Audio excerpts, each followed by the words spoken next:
दिसतोय परक्याचा फुलाच चेहरासा दिसतोय परक्याचा नसे सुटणार नाजूक गुंता दोष न चरख्याचा फुले मी म्हटले जे होते पाहुणे ते तरी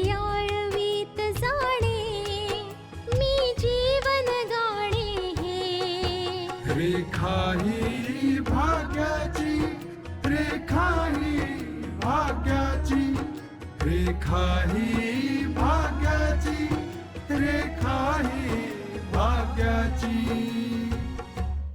आतापर्यंत आपण पाहिलं गुलशन जो आपल्या बॉसच्या इशाऱ्यावर सगळं काही करतोय. त्याला बॉसकडून एक लिफाफा मिळतो ज्यात आशा, नाना आणि पल्लवीचे फोटो आहेत. मंगल ते फोटो ओळखतो कारण त्याने बंगल्याजवळ या लोकांना पाहिलेलं आहे. आशा इन्स्पेक्टरना फोन करून पोलिसांसोबत बंगल्यावर यायला सांगते. दुसरीकडे रीटा चंदाला जाण्यासाठी भाग पाडण्यात यशस्वी होते. आशा, नाना आणि जुगनू वाट पाहत आहेत. इन्स्पेक्टर त्यांच्या पोलीस टीमसह तिथे पोहोचतात. मंगल हे पाहतो की बंगल्याच्या बाहेर पोलीस हजर आहेत. गुलशन लगेच मुलींना तिथून घेऊन जाण्याचा आदेश देतो. आता पुढे चला चला चला चला चला आंबा तिकडेच.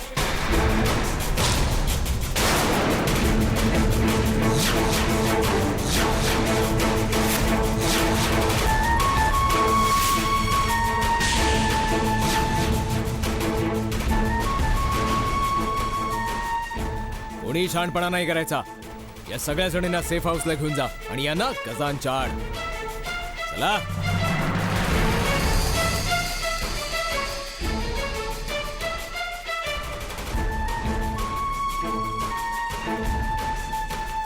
चंदा,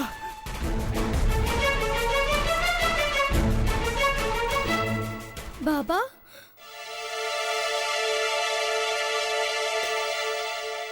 सांग तुझा बॉस कुठे आहे? मी नाही सांगणार. सांगतोस की ठोकू तुला? मी सांग. बाबा माझी पोर, माझी पोर कुठे होती? कुठे होती पोर माझी? माझी पोर होतीस कुठे तू?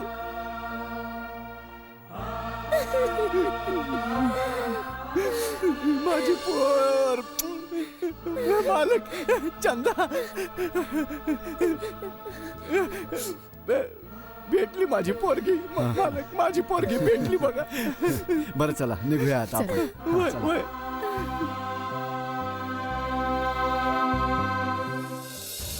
हॅलो, सरकारांना इन्फॉर्म करा बंगल्यावर पोलिसांची रेड पडलीये आणि सगळ्या मुली ताब्यात घेतल्या गेल्यात. हो, मी निघण्याचा प्रयत्न करतो.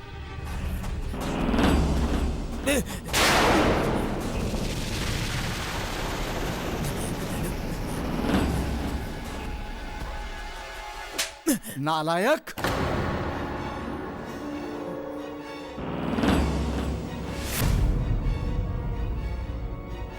पळण्याचा प्रयत्न करू नकोस. जर पळालास तर फुकटचा मारला जाशील. तू इथे बसून बसून ऑपरेट करत होतास ना? देशाचे खरे दुश्मन तुमच्यासारखेच लोक आहेत जे ह्या देशाला आतून पोखरत चालले आहेत, जे काही रुपयांच्या स्वार्थासाठी देशाच्या अस्मितेशी खेळत आहेत. जे या देशाच्या माथ्यावरचा एक कलंक आहे. इन्स्पेक्टर साहेब, अशा लोकांना आपण कधीच माफ करता कामा नये, कधीच माफ नाही. हे समाजाचे आणि कायद्याचेच नाहीत, तर देशाचे सर्वात मोठे दुश्मन आहे. कोणालाही सोडू नका इन्स्पेक्टर साहेब.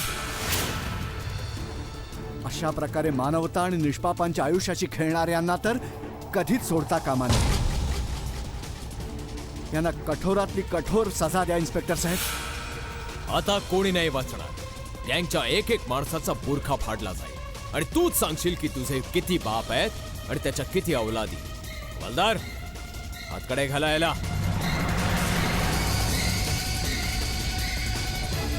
घेऊन चला याला.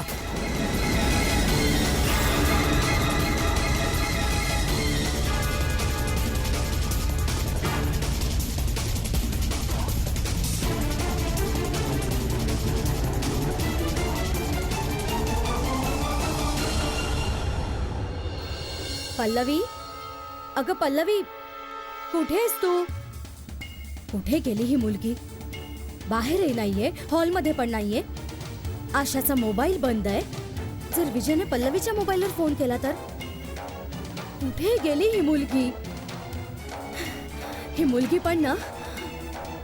Pallavi, thank you so much inspector, तुम्ही आमची मदत केलीत. हे काय बोलताय आपण?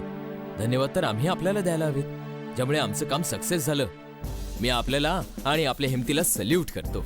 इन्स्पेक्टर साहेब, जर आम्हाला यश मिळालंच असेल तर ते तुमच्या सहकार्यामुळेच.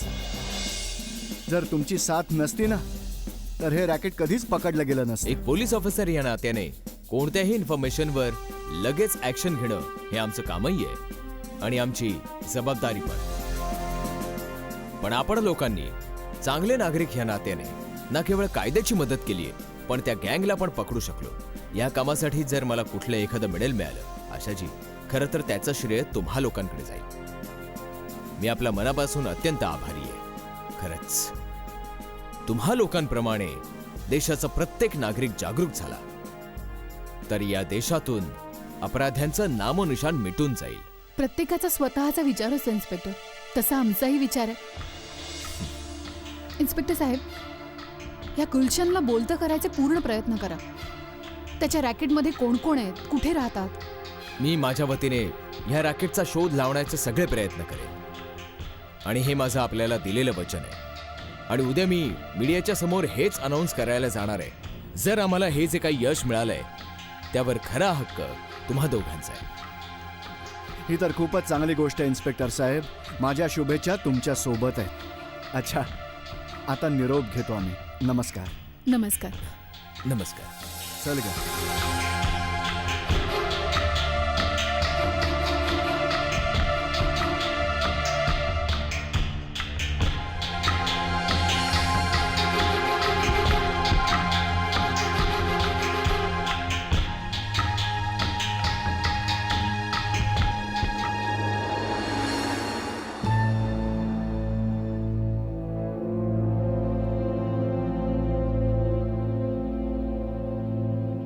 मालक, लोचा झालाय. जुन्या वाड्यावर पोलिसांनी रेड टाकली. सगळ्या पोरींना पोलिसांनी ताब्यात घेतले.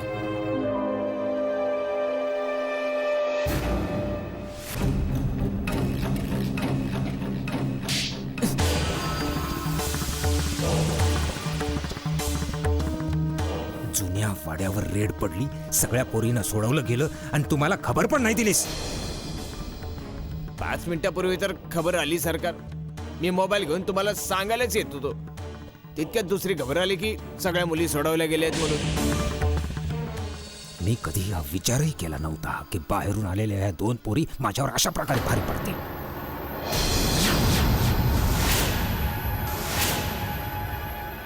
अशा प्रकारे भारी पडल्या की डॉक्टर भास्करला अरेस्ट करवलं आणि मी काय नाही करू शकलो.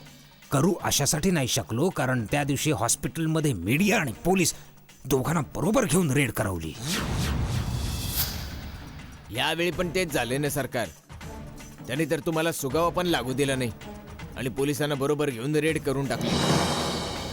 तुम्ही त्यांच्याकडून हे काढून घ्यायचा प्रयत्न करत राहिलात की त्यांचं पुढचं पाऊल काय आहे. आणि त्या दोघींनी तुम्हाला सुगाव पण नाही लागू दिला. तुझं बरोबर आहे. फार हुशार आहेत या दोन्ही पोरी. शेवटी त्यांना ह्याचा पत्ता लागला कुठून?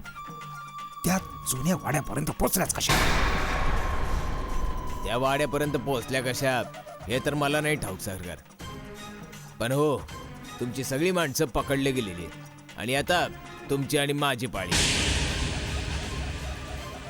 नाही, हे कधी नाही होऊ शकत. कारण माझ्या त्या माणसांना माहीतच नाही आहे की सरकार सरकार म्हणून ज्याच्याशी ते बोलत असतात तो कोणी आणखीन नाही, मी आहे, मी.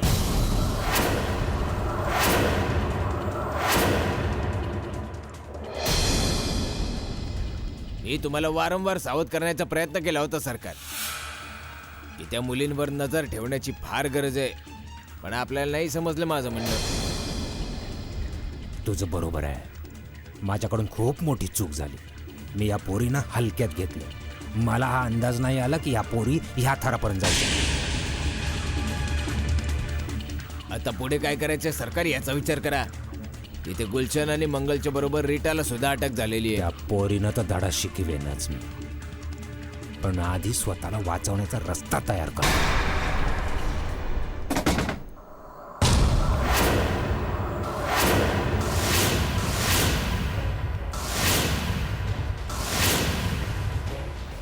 पल्लवी, पल्लवीने आपल्या सगळ्या गोष्टी ऐकल्यात. ती घरापर्यंत पोचता कामा नये. जा, तिला धरा, जा.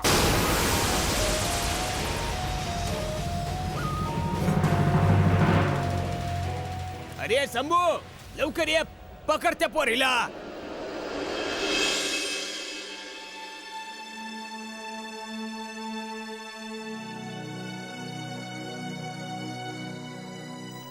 अरे आलात तुम्ही लोक.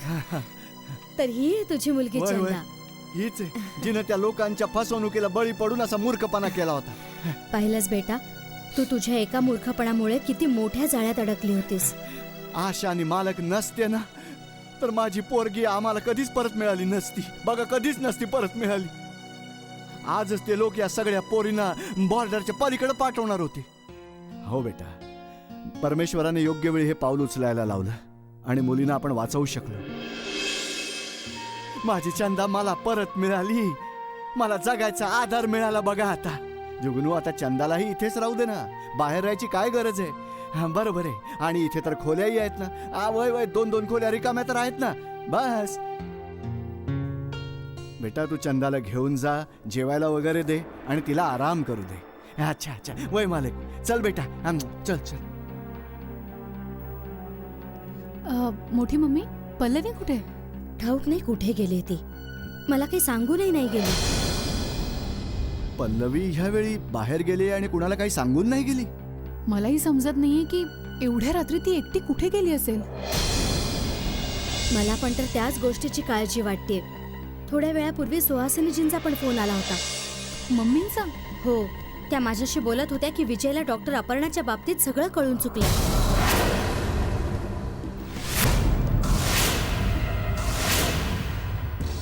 जर तुझ्याकडे विजयचा फोन आला तर सांग त्याला की दोघींचं नाव देखील अपर्णा आहे, फक्त आडनाव वेगवेगळे आहे. मी म्हटलं की विजय पल्लवीला फोन ना करो म्हणून पल्लवीला सांगायला गेले, पण खोलीत तर पल्लवी आहेच कुठे. बस तेव्हापासून वाट पाहते. नानू, मला तर काही समजतच नाहीये. ही पल्लवी कुठे गेली असेल, ते सुद्धा एवढ्या रात्री.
पकड तिला, पकड.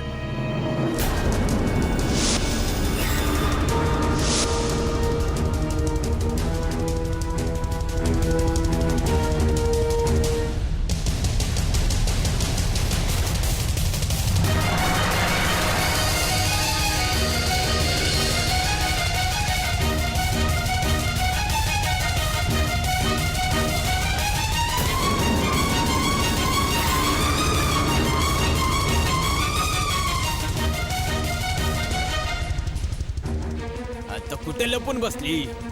जाईल तरी कुठे जाईल? स्वतःच्या घरी तर नक्कीच जाईल ना. चल आपण तिच्या घरावर नजर ठेवूया. चल चल चल. ही पल्लवी अजूनपर्यंत नाही आली. मला तर फार काळजी वाटते त्या मुलीची बाबा. अरे जर पल्लवीला कुठे जायचंच होतं तर तुला सांगून जायचं ना. तू हिची मुलींना सूट देऊन ठेवली आहेस ना, त्यामुळेच मनमानी करतायत त्या. येऊ देत तिला, चांगली खबर घेतो.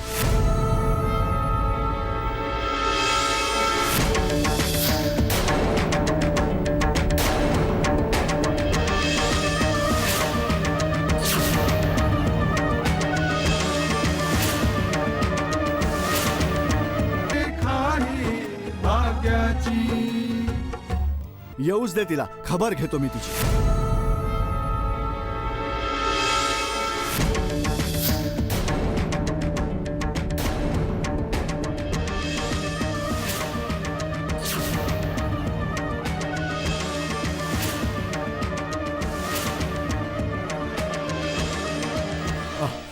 विजय, नमस्ते नाना. सुखी राहा बेटा, सुखी राहा. नमस्ते मम्मी. औक्षवंत हो बेटा. तू अचानक इथे? काय झालं? मला असं वाटतंय की तुम्ही लोक मला इथे पाहून काही काळजीत पडल्यासारखे वाटतंय.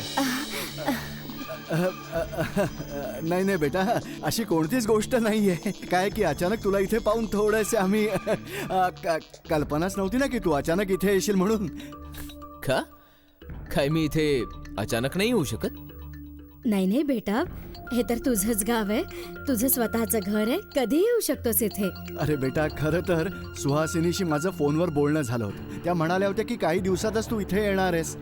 पण त्या म्हणाल्या होत्या तू इथे यायच्या आधी त्या आम्हाला फोनवर कळवतील म्हणून. त्यांनी कळवलं नाही, फक्त त्यामुळेच थोडंसं आश्चर्य वाटलं.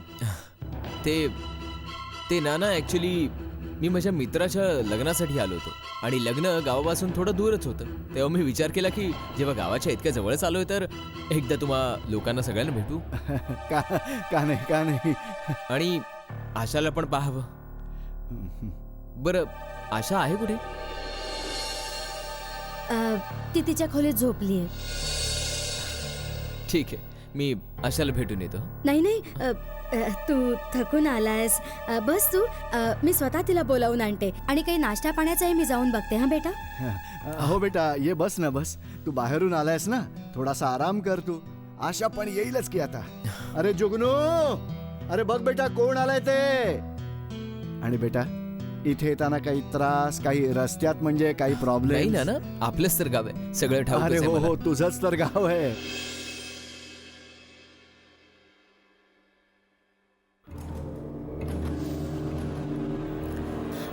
काय झालं मोठी मम्मी? विजय घरी आलाय.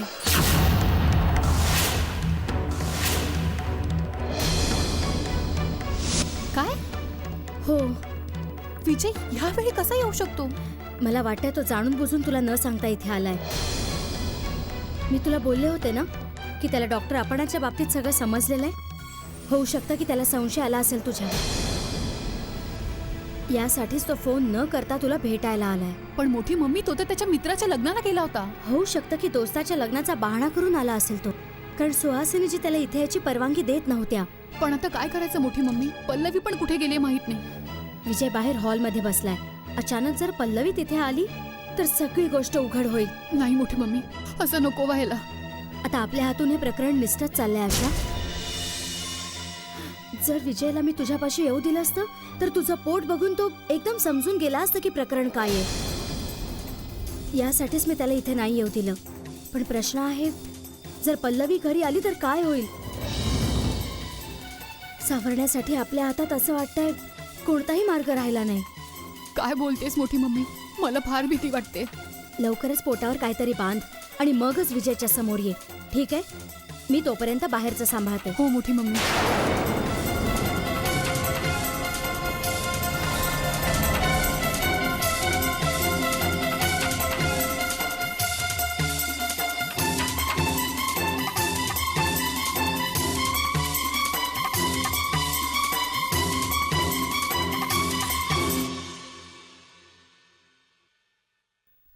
नमस्ते जुगनू काका, कसे आहात आपण? जुगनू आहेत विजय आमचे जावई. अरे अहो, हो, हो, हो, हो. अरे वा वा, किती मोठे झाले. बसा. अरे बसा बसा ना, बसा बसा बसा. जुगनू काका, तुम्ही तर मला एकटे भेटला असतात तर ओळखलं पण नसतं, पण मी तुम्हाला ओळखतो ना. आणि तसंही नाना, यांच्याविषयी आमच्या घरी चर्चा होतच असते. मी पण घराची देखभाल करता करताना विचार करत असायचो की ठाऊक नाही कधी तुम्ही लोक येणार, कधी येणार तुम्ही. पण देवाने ना मालकानं देव बनवून पाठवलं बघा. मालकाने आशा नसती ना तर माझी पोरगी मला मिळालीच नसती बघा. बेटा आता स्वतःला सावर बघू. आता ठीक झालं ना सगळं? काय झालंय काय नाना? खरं तर बेटा, उद्या सगळ्या न्यूज चॅनेल्सवर या गोष्टीची चर्चा होणार आहे की आशाने बऱ्याच मोठ्या टोळीचा माग लावलाय म्हणून. त्या सर्वांना अटक करवली आहे आणि बऱ्याचशा मुलींना सोडवलंय देखील. काय? हो, बाबा आणि आशा तिथूनच आलेत. पण या सगळ्या घडामोडीमध्ये पल्लवी कुठे? पल्लवी पण तर ह्यांच्या बरोबरच होती. आणि तसंही पल्लवी पण चूप बसून राहणार नाहीये. आता या अवस्थेमध्ये ती कुठं जाणार?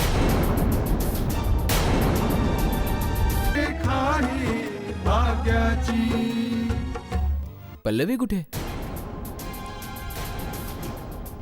पल्लवी पण तर ह्यांच्यासोबतच होती. आणि तसंही पल्लवी चूप बसून राहणाऱ्यातली नाहीये. आता या अवस्थेमध्ये ती कुठं जाणार? जुगनू, काय मालक? बेटा आमच्यासाठी जरा चहा बनव. वय मालक. विजय,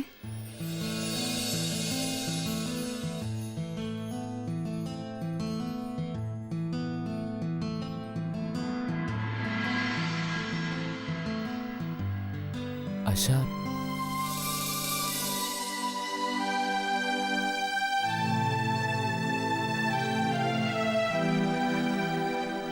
कशी आहेस तू?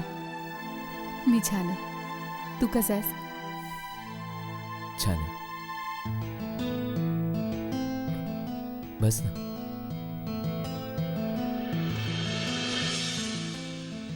नाना, तुम्ही मला सांगितलं नाहीत की पल्लवी कुठे आहे ते.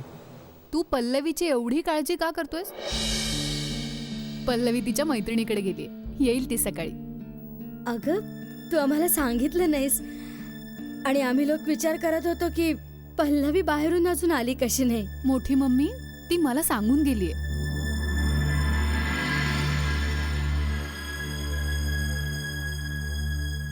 वा मालक, ते बघा, आमची एक गोष्ट लक्षात नाही आली की तुम्ही पल्लवीच्या बाबतीत एवढी काळजी का करता? तिथून निघाली तरी काळजी करता. आता आता अशा अवस्थेत कुठं जाणार ती? हो, अशा अवस्थेत? जुगनू काका, हे तुम्ही काय म्हणताय? माझ्या काही लक्षात येत नाहीये. आम्ही बघा समजावतो. समजा बघा काय येते. विजयला आम्ही समजावतो बेटा. बरं एक सांग, चंदा बेटी कशी आहे आता? ती तर खूप घाबरली होती ना. इतके दिवस कैदेत राहून आली आहे. कशी आहे रे ती? ठीकच आहे. अशा अवस्थेत जुगनू तिला एकटं नाही सोडायचं असं. तुम्ही लोक बोलत बसा, मी जरा चंदाला पाहून येते. हा, चल जुगनू. वय चंदाला तर चला चला मालकीन बाई. ये. बेटा, खरं तर झालंय असं की काही दिवसांपूर्वी तिची म्हणजे पल्लवीची तब्येत थोडी खराब झाली होती. त्यासाठी काळजी वाटते की अशा अवस्थेमध्ये अशा अशक्तपणात बाहेर कशी गेली. सगळ्या अडचणी एकाच वेळेस येत असतात. अगं, पल्लवीला तर ठाऊकच नाहीये की विजय इथे आलाय म्हणून. हो नानू, तिचा फोन पण लागत नाहीये. मी तिला सावध तरी केलं असतं नानू. आशा, तू विजयला तुझ्या खोलीत घेऊन जा. मी इथे थांबून पल्लवीची वाट बघत बसते. तो मी पाहते. तुझा अंत फार जवळ आहे आणि हे कुठलं स्वप्न नाही, सत्य आहे. बडबड बंद कर. ओरडू नकोस. ओरडून तू सत्याला असत्य नाही करू शकत. मला दिसतंय की तुझा मृत्यू तुझ्या डोक्यावर नाचतोय, म्हणून तुझा अंत फार जवळ आहे.